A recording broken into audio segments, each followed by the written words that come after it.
We know what you're thinking. Yeah, it's hard to cast a movie exactly to perfection. Selecting actors for the Harry Potter films must have been an extra tough challenge. But you didn't click on this video for excuses, you came to see the binger pick out every difference in these Gryffindor students. We're going to talk about things like Harry's moving scar and the crazy confusion surrounding the Weasleys. It's all more fun when discussing everyone's favorite Hogwarts house. There's even an entry for Lavender Brown, and you won't believe how much she's changed over the films. Enough waiting, let's go!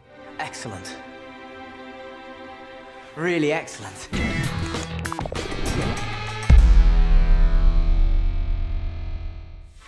Ron Weasley.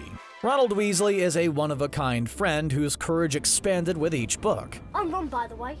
Ron Weasley. Speaking of growing, Rupert Grint and the character did a lot of it. Grint was the perfect choice during initial casting because of his natural red hair and freckles. He was destined to be a Weasley, at first glance. Turns out Grint missed out on some of the finer details. J.K. Rowling describes Ron as tall for his age and a bit lengthy. He's got big swollen hands and feet. Sure, that sounds a bit cartoonish, but consider how descriptive that is. Grint is 5'8", so not exactly tall.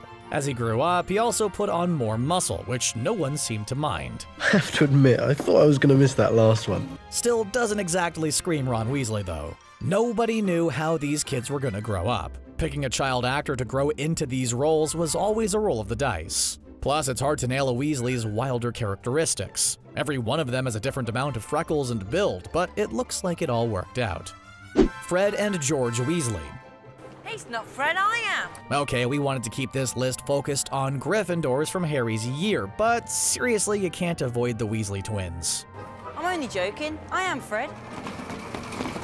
Well, we can't miss out on talking about Ginny either, but we'll save her for another entry. These two wacky and wonderful Weasleys need their own spotlight, especially considering how hard it is to get twins for a role. James and Oliver Phelps fit the description for Ron Weasley better than they fit Fred and George. Turns out the twins were a bit short for their age and slightly stockier. Don't get us wrong, they're not supposed to be barrel-chested, just more like Molly Weasley than Arthur Weasley. The Phelps twins landed this role because, well, they're twins and it was just too good to pass up. They fit the personas so perfectly that we don't even mind the dyed orange hair. They're also identical, which is hard to cast. The Weasley twins also are supposed to be the most freckled pair in the family.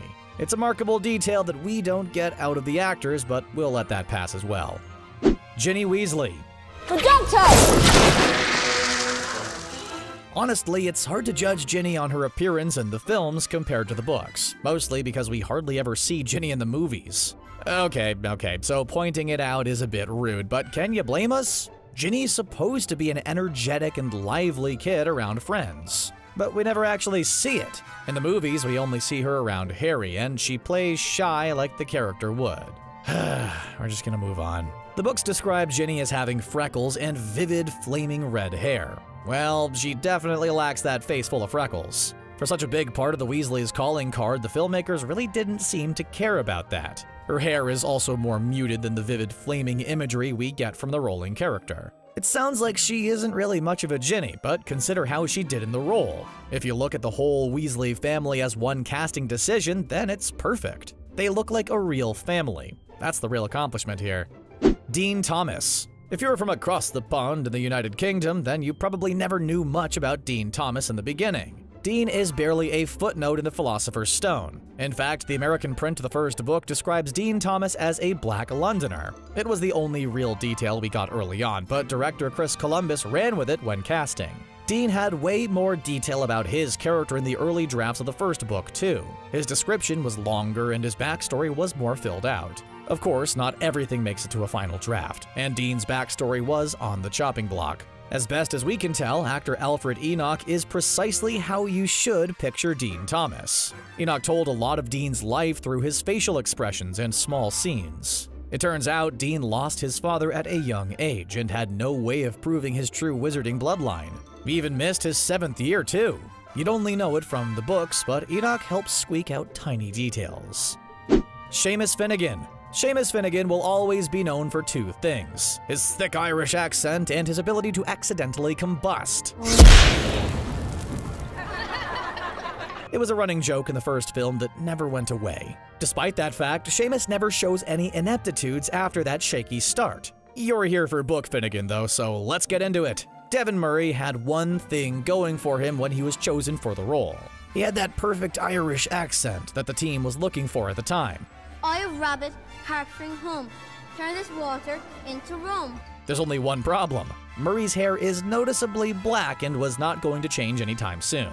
It was one of the biggest changes in a Gryffindor character because Seamus's hair is actually a sandy blonde. They stuck with him because no one was more Irish than Murray. It's hard being the disliked doubter in the later films, but Murray really made us root against his character. Another detail they nailed was his role in the DA during his 7th year. They made sure that his face looked more swollen after several run-ins with the Caro siblings. Perfect attention to detail right there.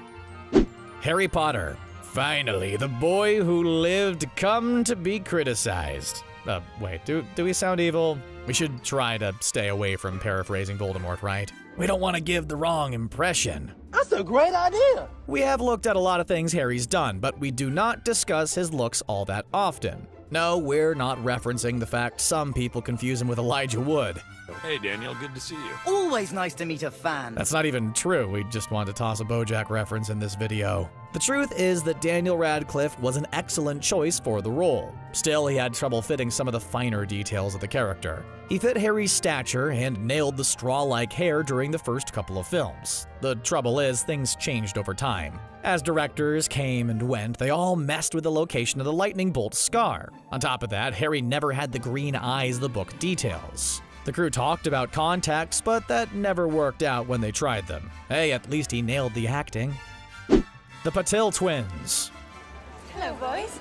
Before you say it, we know that both the Patil Twins aren't actually in Gryffindor. Well, at least that's the way it is in the books. Parvati Patil is the sister actually sorted into the Gryffindor house. It was Padma Patil that was placed in the wrong house during the movies. We're going to talk about both for the sake of this entry since they're identical twins. Oh, yeah, about that, the parts went to 2 actors that weren't even related. Shefali Chowdhury was selected to play the role of Parvati starting in the 4th movie, and Afsan Azad was chosen to play her twin sister Padma. Hence the reason why the twins are non-identical in the films. Outside of that, both actors fit the character description well. The Patil twins are described as having long black hair, and Parvati wears her hair in a plaited style. Dean also claims that she's the best-looking girl in their year, but we're not gonna confirm or deny any truth to that statement. It's just better if we let you all be the judges of that.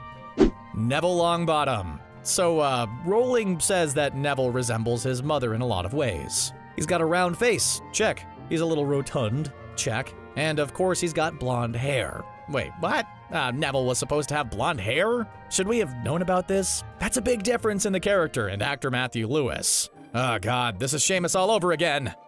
Well, we're over it. Look, it's easy to get antsy about all these differences, but Matthew Lewis just became something else in that role. Everything outside the hair was perfect Neville in those early films. He fit the role almost too well. We were starting to worry for him until the great glow-up of 2010. It was then that Matthew Lewis and Neville Longbottom ceased to be the same person in the eyes of fans across the globe. Oh my god!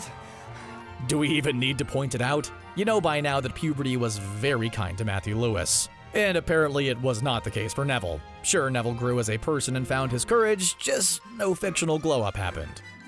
Lavender Brown. 3 different actresses played the role of Lavender Brown in the movies. It wasn't until the 6th film that actor Jessie Cave cemented herself as the character. Here's the thing. In the 2nd and 3rd films, 2 different black actresses were given the role of Lavender Brown as a background character. Changing her race for later films led to accusations of, well, we'll let Tom Sawyer explain.